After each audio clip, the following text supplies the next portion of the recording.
What is good, Fit Fam? It's your girl, Natalie, the Keto Bikini Pro, as I bang my knee on the desk. And we are 9 weeks out to WBFF Bahamas.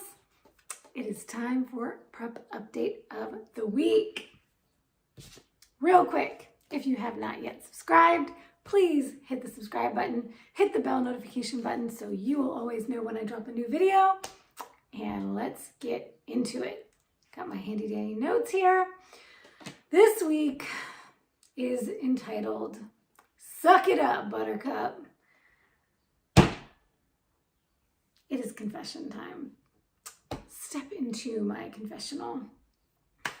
In this video, I am sharing a little bit of the struggles that I've been going through lately and how pro athletes struggle just as much as you do. So you are not alone in your journey. I understand the struggles. I go through them too, and I'm going to share a little bit about what's been going on with my mindset lately, the things I've been struggling with, and how I am overcoming those struggles. So really important episode this week. I hope that you get something from this. All right, so let's first and foremost talk about the scale. At 9 weeks out, I'm sitting at about 118 point something every day this week.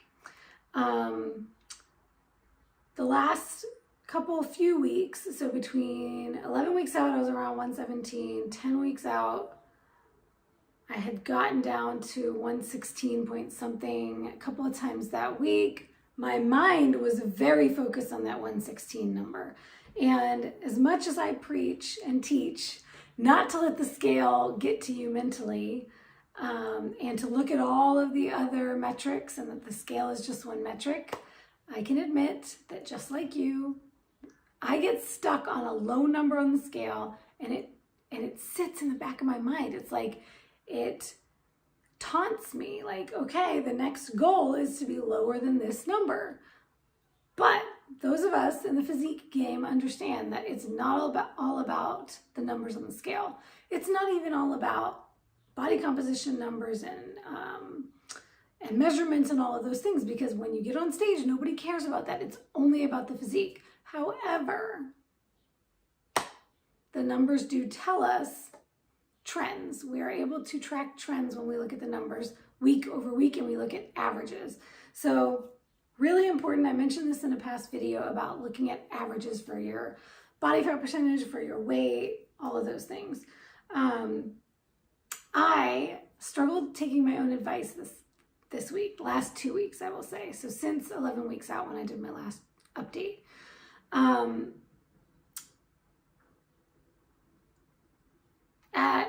I think it was the Sunday of 10 weeks out, I had a massive refeed. Like, I ate all the things. Not all the things. Let me back up. First and foremost, I'm keto. These days, I'm carnivore. So I didn't eat all the things. I didn't eat donuts and ice cream and pizza and standard American garbage, standard American diet garbage. But I ate a lot more than my macros. I way overblew my numbers for that particular day. It was a Sunday. And throughout that week, between 10 and 9 weeks out, or between 11 and 10, now I can't remember, but it was over the last couple weeks, I just wasn't hitting my macros. I wasn't dialing things in. I wasn't staying at or under my macros, like right close to my macros, which on prep is very important to follow your macros very, very carefully and hit them. Hit them within a very tight range, not going way over, not going way under, because we have to manage these things week by week and slowly cut and be in a slow deficit so that we're not losing muscle mass from being in too much of a caloric deficit, and that our bodies are not adapting to the deficit too quickly so that we can no longer drop body fat. So these things are very important to be dialed in. This is a good tip for anybody on their journey, whether you're in prep or not. This is why if you're working with a coach, or you're in a group coaching, or you work with a professional who gives you macros, those are not a ceiling and they're not a floor. It's not like hit your macros. As long as you hit your macros, you can go as high as you want. Or it's not like, oh, I'm on fat loss, so my macros are like the highest I should go. And I can go anywhere underneath that as long as I don't overdo it. If you're working with a professional, you need to follow the macros you've been given. Get within those macros. Get within like 5 grams of the macros that you've been given. It's very important to do that so that we can track things appropriately. So all that being said, I did let the number get in my head when I saw the scale go back up. And 2 things happened here because I've been now sitting at 118 point something, I would say, for the last 1 to 2 weeks. I also got my monthly cycle. So ladies, I hear this a lot from my female clients that, oh, I'm getting my monthly, so I'm sure that'll impact things, or, you know, stressing out over the scale and, sorry, I'm getting a call, bye-bye. Stressing out over the scale and saying, oh, it's my monthly, and either excusing it because it's your monthly, and so you end up eating whatever you want and trying to hide the fact that you ate what you wanted by saying, oh, it's my monthly, I'm sure my weight will eventually come down, and then it doesn't, and then you're like, what happened? And you're not telling your coach that you ate chocolate and all these other things because you were on your monthly, and you know, you kind of let that get in your head and make an excuse for the indulgences. Or the other way around, you nail everything, your weight is up and you're freaking out and you don't know why. Maybe it's because it's just regular water weight and it'll go away. So it was that time of the month. And I did have that day where I overconsumed calories. And I let both of those things get in my head just the way my clients do. Oh, you know, I'm stressing out about the scale. I want to see the number go back down below 116, or at least back to 116, and it didn't. And that was messing with me. And on one hand, I had the little, you know, devil saying, or angel saying, whatever you want to call it, angel or devil, saying you overblew your macros and that's why your weight's not coming down, and you know it, and you know you need to get your crap together. And then on the other shoulder is like, why isn't it going down? Why isn't it going down? Well, you've been over-consuming your macros. It's very, very clear. This is why. So, suck it up, Buttercup is the theme of 9 weeks out, because we're too close to be playing these games. I'm on a tight timeline. Really, I'll call it 8 more weeks. It's 8.5 weeks as of yesterday, because today's a Thursday that I'm filming this. So there's no more room for error at all. We're in the tight game. Everything has to be tightly controlled. So I touched on this, I think, in my 10-week out video, but it is game time. It's time for full commitment. And these reindeer games need to stop. So I'm committing right here, I'm saying it on film, no more games being played. Yesterday was probably the best day that I've had hitting my macros since I did my last macro cut. And ultimately, here's where the mentality thing has been coming in. It is time to cut calories more and increase cardio, or put cardio in. I just put cardio in for the first time, a very little amount, 2 to 3 times a week on my upper body days, and not a lot. We're talking like 15 minutes, 20 minutes tops, a few times a week. So it's not a lot of cardio, but it's cardio that I wasn't doing before. And on top of that, it was another macro cut, a small one, but we're now expending more calories and we're taking in less calories. So the deficit is getting deeper. Hunger, physiological hunger, not psychological hunger, real hunger is starting to kick in. Whereas maybe between my meal 1 and my meal 2 in the middle of the day, I'm getting hungry. And then it's like, okay, I have to go to the gym. What am I going to do? And so I'll make a protein shake. That's what I've been doing, is doing a protein shake as a pre-workout. That tides me over until after the workout. Then I'm starving by the time I get home. Then I have my dinner, and sometimes it just really doesn't feel like enough. And then I will get full, but then by the time I go to bed again, I'm getting hungry. And so I had a message the other day from one of the ladies in my Facebook group. By the way, if you haven't joined the Facebook group yet, the link is in the description box below. Come join my community. It is an incredible place with women supporting women in this keto fitness journey, and I would love to have you in it. One of my ladies asked me a question in a DM about hunger on prep, and if it is a necessary reality, and if it's something that everybody goes through. And do you get hungry at night before you go to bed? Do you go to bed hungry? The answer is unequivocally yes. And I will also say this applies beyond just prep, although prep is a place where it's absolutely inevitable. It is a necessary evil. It is a necessary part of the process because we get low on body fat. But if you're in a fat loss phase, no matter how much body fat you have in your body, there will come a time that you've been in a deficit for a certain amount of time, or a deep enough deficit that you do get hungry. When your body is burning body fat, when you're asking your body to take the fat off your body and use it as fuel, you're going to be hungry. Period. There is no way around that. I posted a Tough Love Tuesday on my Instagram the other day, and it was about shortcuts, that shortcuts make us weak. And I constantly see in keto groups people looking for shortcuts, Band-Aids, these bridges. You know, maybe you're not in a place yet where you can get rid of your favorite comfort foods. So I constantly see people looking for new comfort food recipes on keto, recreating all of the foods that got them fat in the first place on the standard American diet and just making it keto, and still over-consuming and still having all these keto treats and keto packaged foods that are garbage, that are highly caloric, that are putting very high calories into your body. A lot of junk most of the time are in these products that are not going to help with inflammation and all of the things that you need to control to allow your body to be in a healthy state to be able to naturally drop body fat. So all that to say, these things are Band-Aids. These things are not helping you in the long term. They're keeping you in the same habits that got you where you were, that you didn't want to be in the first place. So I say all that because there is a time in prep, and I would say in any person's journey, if you're on a fat loss journey, a body transformation journey, or just a health journey, where you have to take stock of the things that are no longer serving you and say, hey, what am I doing that's holding me back? And what do I need to do differently?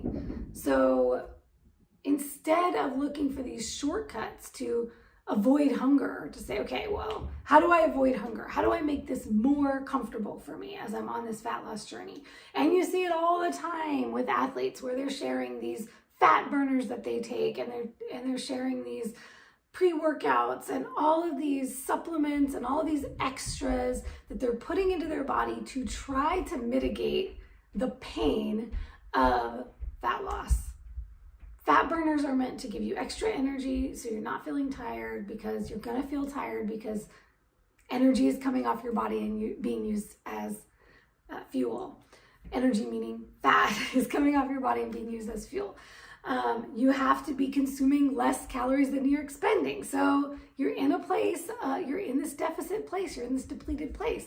So yes, all these things can be helpful, but if we're trying to lean on all these things to make it not painful, to make it comfortable, the fact is you're not going to reach your goal. You're not going to be comfortable every second, every moment of the way, every step of the way to your goal. You have to embrace discomfort at some point. And to me, the bigger impact, the best thing that you can do that will have the most impact on your journey is to decide to get comfortable with the discomfort. So as I look back on past preps, I've been reflecting on, okay, where was I at 9-10 weeks out, my last prep and the prep before that. I would say 2 preps ago in 2019, when I was prepping for the show where I went pro, I have never been more focused and more determined than that show, because I decided that I wanted to be a pro. And I decided that was the year I was going to get my pro card, and nothing was going to stop me. I took my mind and I put it on that moment. I visualized. I did a lot of visualizations and manifestations about that moment. Everything in my life was set up to get me to that goal. When I look back on 2019, the word that comes to mind is machine. I was a machine. There was nothing I wasn't willing to do. I went to bed hungry. I fell in love with the feeling of being a little hungry rather than the feeling of being full. And I would care to challenge that anyone living today in a first world country where you have luxuries that other people don't have, you can stand to be a little hungry on a day-to-day basis. That if everyone shifted the goal from being as full as you can possibly be and filling yourself up with all of these comfort foods, that you would feel a million times better energetically, strength-wise, just the way you move about your day. You would feel lighter, you would feel more comfortable in your body. You would feel a lot more healthy and vibrant if you actually allowed yourself to get hungry in your day, rather than going from meal to meal, snack to snack, trying to always avoid hunger. So I say all that because that's the little pity party that I was having in my mind. I was having a temper tantrum. I wanted to eat more food. I love food. I'm loving my food. I have no complaints about my food on this carnivore journey, carnivore prep. And I will do other videos specifically about the carnivore side of things, but I absolutely love everything that I'm consuming.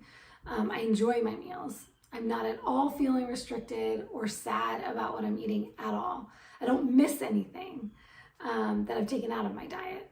I look forward to my meals. My only sadness is that I look at the plate and I want there to be more food on it. And when I'm done eating, I want to have more food. I may have spoken about this in past videos, but with my digestive and gut health issues, I don't necessarily get hungry, within that 20-minute time frame they talk about of a meal. And I'm doing all the things to help facilitate that. I'm taking digestive enzymes and HCl and apple cider vinegar, and I don't drink water with my meals, so I don't dilute the digestive enzymes. Like, I do all the things that I've learned in my practice that support digestion, but I still don't get those fullness cues right away. It takes a little longer. So intellectually, I have to know I hit my macros, I'm eating to my macros, I'm gonna be fine. In another hour or two, I will get full, and then eventually I do. But we are in the time where, going back to the physique update, even though my weight has been up, 118 point something, which is up 1 to 2 pounds over where I was a week or two ago, my body fat percentage is down a tick, and my skeletal muscle mass is showing up a small amount. We're talking very small amounts. Everything is small amounts at this stage. But that tells me that over the last 2 weeks, I've switched my training program. My training is a lot higher volume. I'm doing an extra day of training, so my body has a little bit less recovery and more work, more output. So I'm definitely feeling a little inflammation after my workouts in the areas where I worked out. Like today, my lower body is exhausted because I did a hard leg day yesterday and 3 days ago. So every other day now I'm doing legs. So it's asking a lot of my body. I've also increased my protein and decreased my fat. So I'm giving my body more of a stimulus to build muscle, and I'm giving it more of the building blocks to build muscle through higher protein, and I'm giving it less fuel, energy, so less fat. So I'm doing everything to recruit the body fat loss and the muscle gain. So I'm seeing that over the last couple of weeks, even though my weight has been up, it looks like I'm getting some body recomposition. So a little bit of muscle mass gain, a little bit of body fat loss, which is awesome. And that brings us back to the mental side of things with the scale. Ladies, please look at more than just the scale number. If I didn't have those other numbers to look at, I know I would be very discouraged right now if I was only looking at the scale. And then even looking at my pictures and my videos, my check-ins, my mind would probably play tricks on me and see myself as fluffier or less lean or whatever, just based off of the weight on the scale and what that's doing to my mind. So look at all the metrics.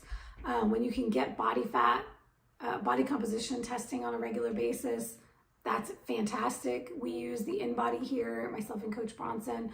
I actually have a discount code, his discount code for $15 off an InBody home system. If you need something that can do that on a regular basis. Also my Amazon link, which both of those are linked in the description box. My Amazon link to my recommended products on Amazon has some pretty cheap scales, digital scales that also link to an app where you can track all of your body composition stats. So those are really helpful. I'm going to be putting out another video this week all about my DEXA scan and the difference between DEXA scan and InBody and different kinds of body fat testing and body composition testing, and what you want to look at on a regular day-to-day, week-to-week basis versus maybe a monthly or annual basis. So look for that. That'll be in my Keto Bikini Secrets series. But all that to say, we need to be looking at many different data points and not just the scale, because if I had let the scale get in my head and continued those refeed days, I'm calling them refeed days, really it was a surplus day. I was eating more than I should have for what my goals are. If I'd continued that, if I'd let the discouragement get to me and I'd continued that, then it only would have backtracked my progress. I would have put on body fat. I would maybe have put on muscle still, but probably along with body fat. And then I would have had a bigger upper hill to climb these last 8 weeks. So I checked myself basically and got my ish together the last few days. I've been getting closer and closer and closer to those macros and getting into the athlete mentality that I tapped into in 2019.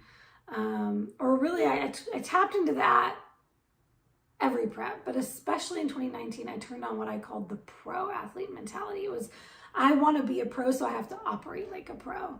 So now that I am a pro, you already know about my story if you've seen my other videos about 2020 and descending into depression and bulimia.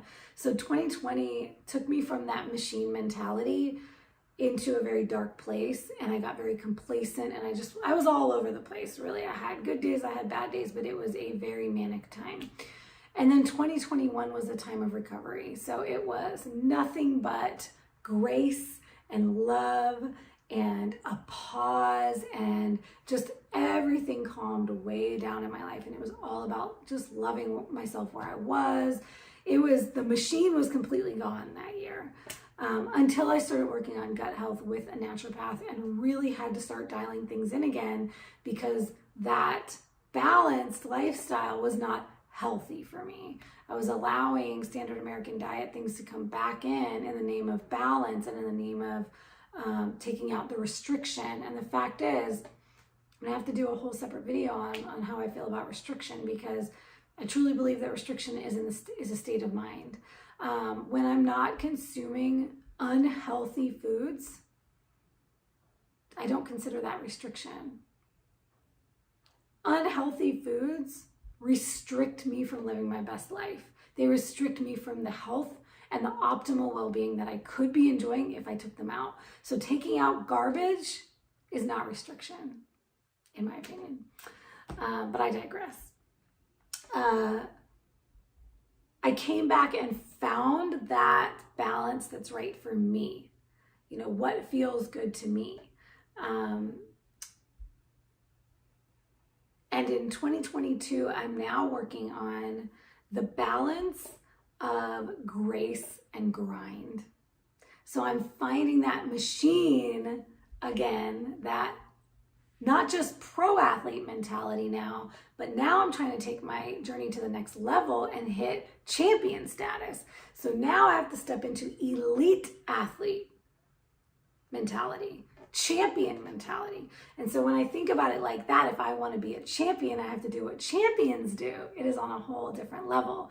And elite level athletes, and we're talking, when I think about an elite athlete or a champion, I'm talking about somebody who's been in this game not just for a few years, but we're talking a decade or more, or decades. When I look at those people and I watch who I look up to and how they operate, it is not grind all the time. It is not no days off.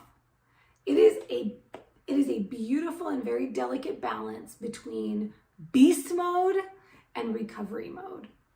You need both to up level and really go to where you need to go. That means being dialed in on everything to optimize everything you're doing along your path with nutrition, training, and recovery.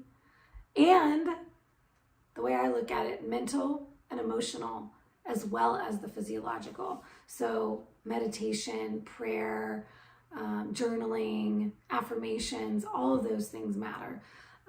So it's a different kind of balance. When I say balance, I don't mean balance between unhealthy habits and healthy habits. I'm finally in a place where I can shout from the rooftops that unhealthy habits are not balance. So if you think you need to have balance between the days where you have ice cream and pizza and processed packaged garbage, and then what you call your healthy foods, that's not balance. And that doesn't create a optimal well-being for anyone, in my opinion. Once again, I'm digressing, but I could talk about that stuff all day. I'm going to cut this off here, but just to say that pity party is over, temper tantrum is over. We are doing things focused on the athlete, pro, elite, champion mentality. And here we go. Next update will be 8 weeks out. I'll let you know where we're at, how things are progressing, what's coming down the pike next. And I will see you in the next video. Peace out.